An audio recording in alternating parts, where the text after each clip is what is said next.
Hello everyone, Adrian D. Holmes here, back at you with another exciting video. I just need to get something off my chest right now, and let me say this, and let me say it one time and one time only.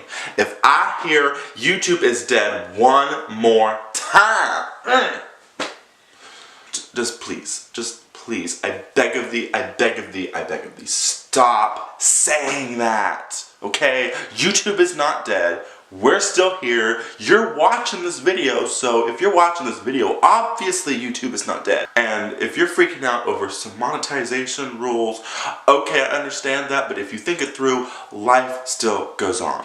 Hello everyone, Adrian D. Holmes here, and I'm back in a better frame of mind now.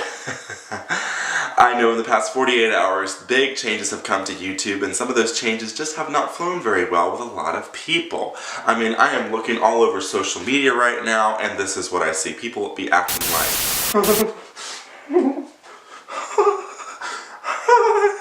YouTube is dead.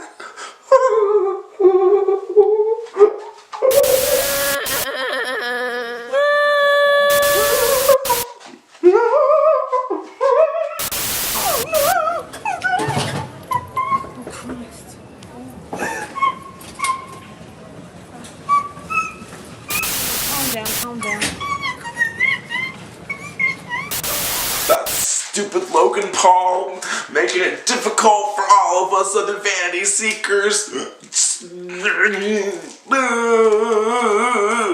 How many more minutes do I have left till I'm no longer relevant on social media? Like really, what the heck are you trying to prove? You are freaking out over a rule change, and if you would just sit down and be quiet long enough and just actually read what YouTube says in their guidelines, you would figure out that life should be going on as normal. Let me put it to you straight. If you're on YouTube for the sole purpose of making a lot of money and becoming a mega gigastar, then you're right. You may as well just quit now, because that is not what YouTube is looking for. YouTube is a community. YouTube is a community that is seeking to build community around sharing videos, around sharing content, about bringing creativity and information and imagination to life through a multimedia setting. And if all you're doing is trying to buck the system to make a few dollars or buck the system to become big and famous, then it's not really going to work, because most people are going to see right through that model, and they're just not going to take you seriously unless you really have a lot of talent, a lot of money, and a lot of resources already under your belt in order to catapult you, somewhat superficially, to a certain level of success. Now don't get me wrong when I say this, I'm not trying to knock people who want to make money on YouTube, because again, if your goal is to share content on YouTube and you want to be the best version of yourself as you can be, then by all means, you should want to be able to make money and you should want to be able to profit off of what you're doing. But if your main goal is just to become rich and famous and, you know, be like Logan Paul or be like whoever you want to be like, your focus is not in the right direction. And sure, the rule changes that came 48 hours ago are going to be pretty damaging to your ideas. They're going to be pretty damaging to your goals. So, I'm sorry. If you want to make it on YouTube the honest way, is YouTube dead? Absolutely not. So maybe some of you aren't up to date with what changes are coming to YouTube. If you haven't heard, 48 hours ago on Tuesday, January 16th, 2018, YouTube updated their eligibility qualifications for monetization of channels. Last April, YouTube released an updated set of guidelines for monetization requiring that all channels that wanted to be monetized needed to have 10,000 lifetime views. Now they have changed those rules as of this week to moving away from a view-based eligibility to now watch time-based eligibility and subscriber-based eligibility. The new rules as of 2 days ago are, in order to be monetized as a channel, you first have to have 1,000 subscribers and 4,000 hours of watch time.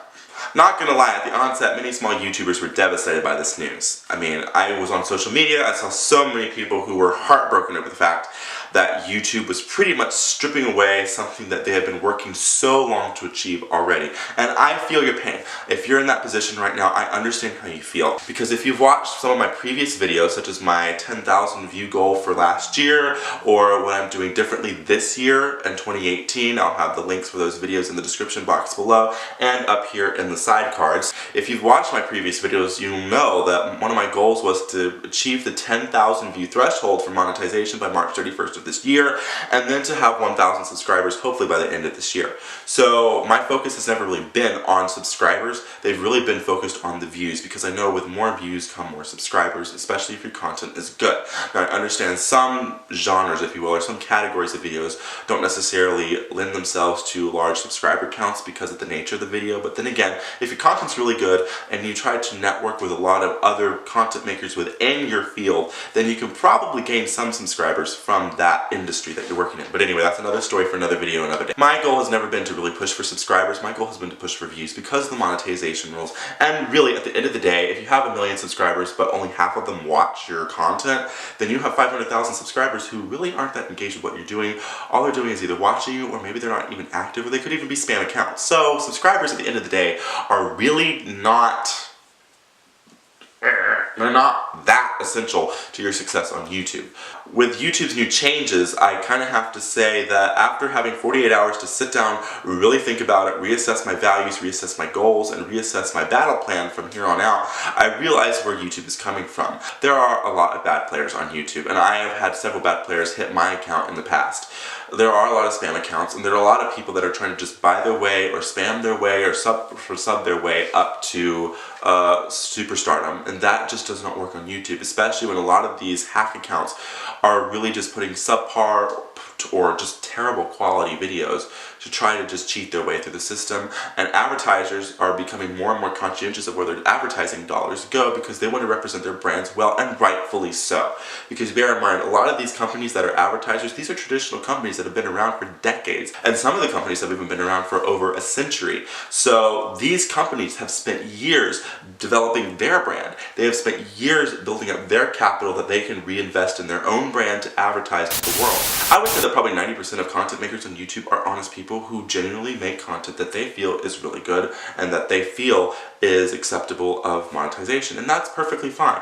But YouTube has to raise the bar, because advertisers are getting anxious over even really good content creators who are starting to either slip or who are allowing content to slip through the cracks that is not necessarily something that you would be plastering on regular television or on other professional media. So YouTube, as it's trying to prepare itself for the future and make itself more of a long-lasting business that supports a long-lasting industry, YouTube has to be very conscientious about the content that it pairs up with high-end advertisers.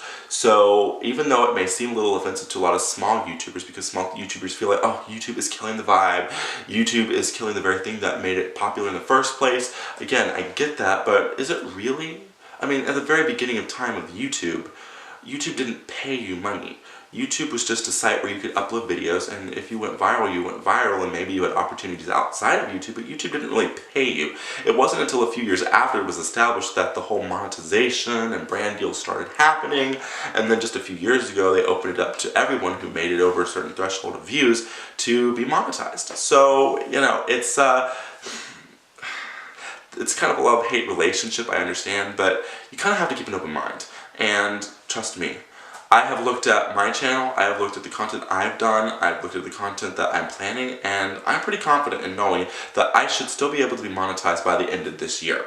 I don't really need to update my goals that much on my channel. I mean, I already had the goal that I wanted to reach 1,000 subscribers by December 31st, 2018, which I feel like I still am on track to do. As I'm filming this video right now, I have 97 subscribers. So if I have 3 people that want to subscribe to my channel, do it right now. But anyway, I'm not trying to pressure you, I know, forgive me. Oh, it seems a little more daunting now and a little more pressing now, but I still think I can do it if I just am consistent with my content. I'm consistent with like my video series such as Travel Tuesday, which you can actually watch the first video for right here. I can just stay consistent with my content, and I can stay on top of my consistent filming schedule and upload schedule, and I engage with people in social media groups, and I engage with the viewers that interact with me right here on YouTube. I know that I can build a steady stream of subscribers that I know will continue to grow as the year progresses. And I've looked at my views. I realized that actually you can gain a lot of hours of view time if you post videos that are relevant to different things that are happening throughout the year. If you want to make that 4,000 hour threshold in a year, you really all you need to do is just make sure that your content is consistent, and make sure that your content is consistently relevant and consistently interesting and consistently engaging. Okay? Really what YouTube is doing is forcing us to quantify our dreams. It's always been a dream for many of us to be successful, whether it's on YouTube or just in our jobs or whatever. YouTube is kind of just raising the bar from 10,000 views to something that seems higher, but really is still somewhat achievable if you are consistent, and if you are truly passionate, and if you are willing to prove to them and prove to the advertisers and prove to the world that you are dedicated, you are qualified in whatever you're doing and showing on YouTube, and you are the best you that you can be. Okay?